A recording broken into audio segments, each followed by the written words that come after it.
En ce moment même, à l'instant précis où je vous parle, quelque chose est en orbite autour de notre planète.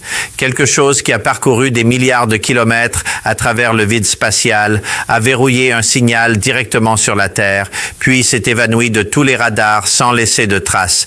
Et ce que je suis sur le point de vous révéler va fondamentalement changer la façon dont vous percevrez le ciel nocturne, et ce, pour toujours, dans les heures froides et silencieuses avant l'aube. Au cœur du désert californien, le Deep Space Network de la NASA a capté quelque chose que personne n'avait jamais entendu auparavant. Un signal clair, délibéré, pulsant depuis l'obscurité entre les étoiles. Ce n'était pas du bruit statique, ce n'était pas de l'interférence. Si l'énigme de 3i sur Atlas vous captive et que vous souhaitez découvrir d'autres récits cosmiques époustouflants, n'hésitez pas à cliquer sur le bouton « J'aime » et faites savoir à l'univers que vous êtes en train de regarder. Chaque clic contribue à maintenir vivante la quête de l'inconnu. C'était une structure, un rythme se répétant parfaitement, résonnant à travers le vide et visant droit sur nous. Et voici ce qui m'effraie le plus dans cette histoire. À l'instant où ce signal est apparu, toutes les grandes agences spatiales de la Terre sont tombées dans un silence complet. Très bien. Maintenant, avant de vous raconter ce qui s'est passé ensuite, vous devez comprendre quelque chose. Le Deep Space Network n'est pas qu'une simple ferme d'antennes. C'est l'oreille de notre planète tournée vers le cosmos. Une série de paraboles massives, ultra sensibles, écoutant les murmures les plus faibles provenant de nos sondes lointaines de voyager, des missions distantes que l'humanité a envoyées dans l'obscurité, pour qu'ils captent quelque chose de nouveau, quelque chose de structuré et d'inconnu. C'est à ce moment-là que tout bascule. C'est le moment où le monde tel que nous le connaissons se dérobe sous nos pieds.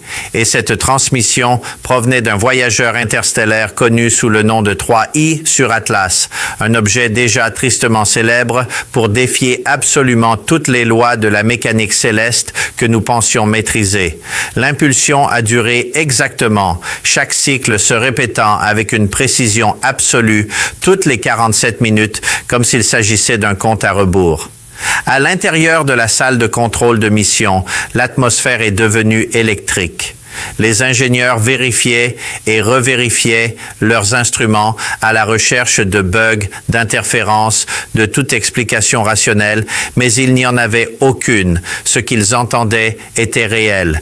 Et plus étrange encore, le signal ne s'estompait pas comme il aurait dû. Il devenait plus fort, triplant d'intensité en seulement 5 heures, comme si quelque chose à l'intérieur de ce visiteur creux s'éveillait, se chargeait, se préparant à la suite. Alors, voici la question qui a empêché ces ingénieurs de dormir pendant des jours. Était-ce une salutation, un avertissement ou le commencement de quelque chose que nous ne pouvons pas encore comprendre? Restez avec moi, car ce qui se passe ensuite vous fera remettre en question tout ce que nous pensions savoir sur notre place dans l'univers. Lorsque le Deep Space Network de la NASA a verrouillé pour la première fois cette impulsion provenant de 3i/Atlas, beaucoup ont cru qu'il s'agissait forcément d'une erreur, peut-être une interférence de fond, peut-être un écho perdu de l'un de nos propres satellites rebondissant sur nous. Mais une fois le signal analysé, une fois les données brutes décortiquées et examinées par tous les experts qu'ils ont pu trouver, tout a changé. La transmission arrivait à 1,42 GHz. Si vous n'êtes pas astronome, ce nombre ne vous dit peut-être rien. Mais laissez-moi vous expliquer pourquoi il a glacé le sang de chaque personne présente dans cette pièce. C'est la fréquence exacte de l'hydrogène, l'élément le plus abondant de tout l'univers. Les astronomes l'appellent le trou d'eau. Waterhole, une zone tranquille du spectre cosmique où les civilisations intelligentes seraient le plus susceptibles d'envoyer un message. Et voici pourquoi c'est important. L'hydrogène est universel. C'est l'atome le plus simple, le plus fondamental qui existe. chaque espèce qui développe la technologie pour étudier les étoiles, d'où qu'elles viennent, quelle que soit la différence de sa biologie ou de sa pensée, reconnaîtrait son empreinte. Un bonjour cosmique, une fréquence si évidente, si fondamentale que c'est comme émettre sur le canal principal par défaut de l'univers. Celui qui a envoyé ce signal voulait qu'il soit compris. Mais ce n'était pas un simple ton bipant à travers l'espace. C'était un message dans un message. À l'intérieur de chaque impulsion de 11 secondes se cachaient des couches de complexité, des modulations imbriquées, des sous-schémas répétitifs, des rythmes mathématiques, qui laissaient entrevoir des données encodées bien au-delà de tout ce que nous avons jamais créé. Imaginez le code Morse, mais des milliards de fois plus avancé, se déployant sur plusieurs échelles de temps, tissant une structure dans le silence. Quand nous parlons de modulation imbriquée, nous parlons d'informations cachées à l'intérieur d'autres informations. C'est comme ouvrir un courriel qui contient un fichier compressé, qui contient un document qui lui-même possède un lien vers une base de données entière. Cela démontre un niveau de compression de données et d'intelligence qui est tout simplement stupéfiant. Ce n'était pas un bip, c'était une bibliothèque. La NASA a fait appel à des cryptographes, des ingénieurs radio, des experts en intelligence artificielle pour le décoder. Après d'innombrables simulations et vérifications croisées, une conclusion a glacé tous les laboratoires sur Terre. La probabilité que ce signal soit artificiel dépassait les 99% pourcentage. Ainsi, s'il n'était pas aléatoire et s'il n'était pas naturel, alors quelqu'un ou quelque chose cherchait délibérément à communiquer. Et ce que le signal a fait ensuite a transformé ce mystère cosmique en la plus grande peur de l'humanité. 3 jours après cette première détection, juste au moment où les scientifiques commençaient à cartographier ces schémas répétitifs, quelque chose d'inimaginable s'est produit. Le signal a changé. Il ne s'est pas arrêté. Il a évolué. Ce qui était autrefois une large diffusion cosmique s'est soudainement effondré en un faisceau étroit, ciblé, mesuré, intentionnel. Pendant 8 minutes complètes, chaque capteur, de Goldstone à Arecibo, a confirmé la même vérité impossible. 3i sur Atlas ne faisait plus seulement transmettre, il ciblait. Le faisceau était verrouillé directement sur la Terre. Pour comprendre la physique ici, vous devez savoir que les émissions radio naturelles se dispersent dans toutes les directions, comme des ondulations sur l'eau. Elles deviennent de plus en plus faibles avec la distance, s'étalant à travers l'espace. Mais ceci, c'était de la précision. C'était un pointeur laser traversant des milliards de kilomètres d'espace vide avec une précision chirurgicale. C'est une technologie que l'humanité a à peine maîtrisée sur notre propre planète et encore moins depuis un objet en mouvement voyageant à travers le cosmos. Pourtant, cet objet était arrivé d'au-delà des étoiles, d'un endroit si lointain que nous pouvons à peine concevoir le voyage. Les ingénieurs ont refait les calculs encore et encore, vérifiant les erreurs, les mauvaises estimations, tout ce qui pourrait donner un sens à cela. L'orientation de 3i sur Atlas, le vecteur du faisceau, la position de la Terre dans l'espace, tout correspondait parfaitement. Ce n'était pas une coïncidence, c'était une intention.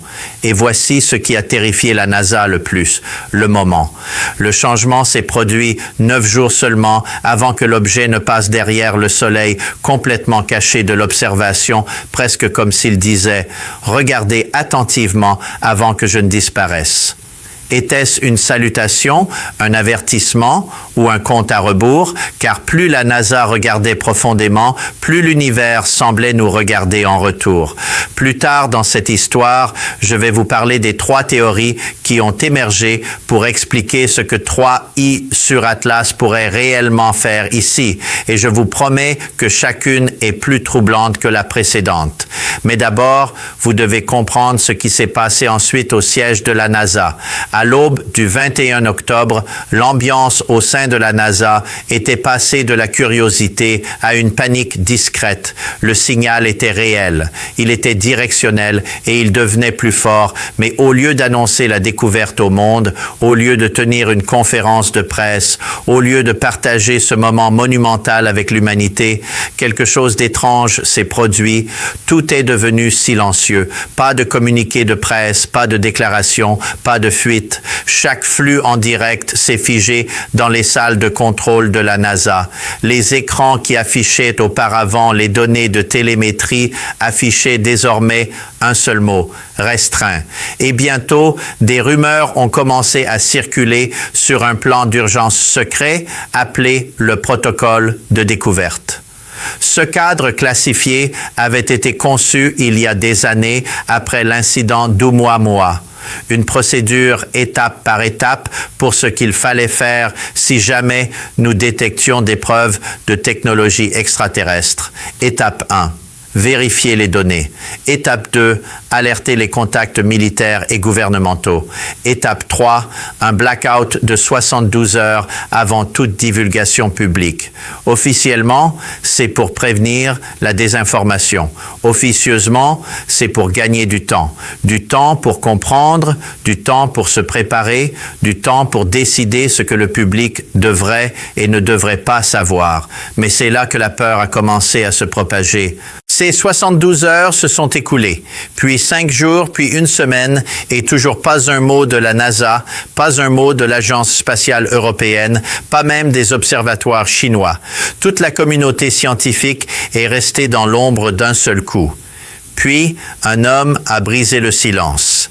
L'astrophysicien Avi Loeb, directeur du projet Galileo, a publié une seule déclaration qui est devenue virale parmi les initiés. Nous assistons à une paralysie institutionnelle face à l'extraordinaire. Ce n'est pas ainsi que la science se comporte. C'est ainsi que la peur se comporte. Alors, qu'est-ce qui a bien pu terrifier chaque grande agence spatiale de la planète au point de les plonger dans un silence complet? Qu'est-ce qui pouvait être si troublant qu'ils aient décidé que le monde n'était pas prêt à savoir?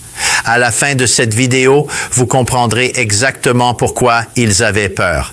Mais d'abord, nous devons parler de ce qu'est réellement 3I sur Atlas. Alors que le silence s'épaississait et que les observatoires du monde restaient éteints, un physicien théoricien a décidé de prendre la parole, non pas pour calmer la peur, mais pour l'affronter de front. Il a proposé 3 explications possibles de ce que 3I sur Atlas pourrait être en train de faire, et chacune était plus dérangeante que la précédente. La première, il l'a appelée l'hypothèse bénigne. L'idée que 3I sur Atlas pourrait n'être rien de plus qu'une sonde ancienne, une machine oubliée, lancée par une civilisation disparue il y a des lustres. Son signal pourrait simplement être une balise de statut, une annonce discrète murmurant à travers le temps « Je vous vois, je reconnais votre présence ». Si cela était vrai, nous ne sommes pas en danger. Nous ne sommes qu'une autre entrée dans son journal de bord cosmique, une autre planète observée, cataloguée et classée dans une base de données vaste que nous ne pouvons même pas imaginer. La deuxième théorie était l'hypothèse de l'avertissement.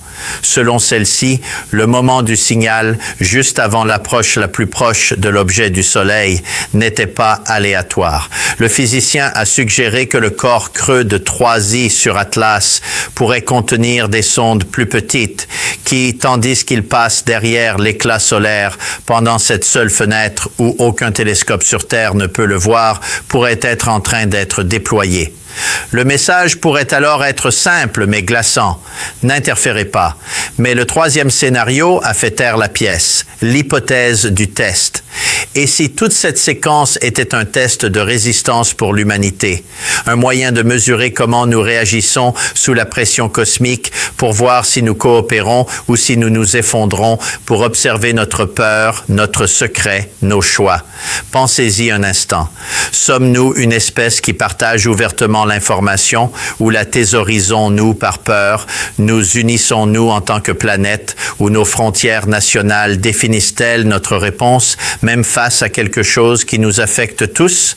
Cette hypothèse suggère que les visiteurs ne s'intéressent pas du tout à notre technologie. Ils s'intéressent à notre psychologie, à la façon dont nous nous comportons face à l'inconnu. Et à l'heure actuelle, comme l'a averti le physicien, la réaction de l'humanité n'a pas été le courage, elle a été le silence et la panique. Alors, et si nous n'étions pas les observateurs après tout?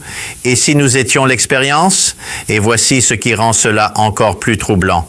L'indice suivant suggère que 3i sur Atlas pourrait ne pas seulement nous signaler, il pourrait déjà nous observer. À mesure que davantage de données affluaient, chaque nouvelle pièce ne faisait qu'approfondir le mystère. Plus les scientifiques se penchaient sur 3i sur Atlas, plus il devenait étrange, jusqu'à ce qu'une vérité ne puisse plus être ignorée.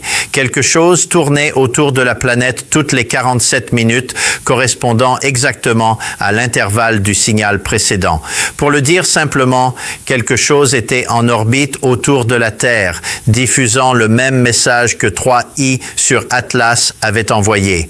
Mais maintenant, il y avait plus. Entre les impulsions répétitives se trouvaient de courtes rafales de données, des séquences binaires qui, une fois décodées, produisaient une grille de coordonnées, des emplacements, des points aléatoires à travers les océans, les déserts et les régions polaires de la Terre.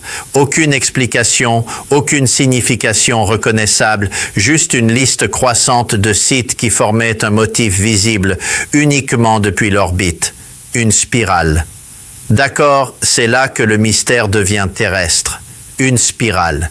Est-ce une construction mathématique, comme une empreinte digitale galactique basée sur la suite de Fibonacci, ou est-ce quelque chose de plus alarmant? Certains experts craignaient que ce ne soit une carte d'activation pointant vers des emplacements cachés, peut-être des lignes telluriques ou des dépôts d'énergie sur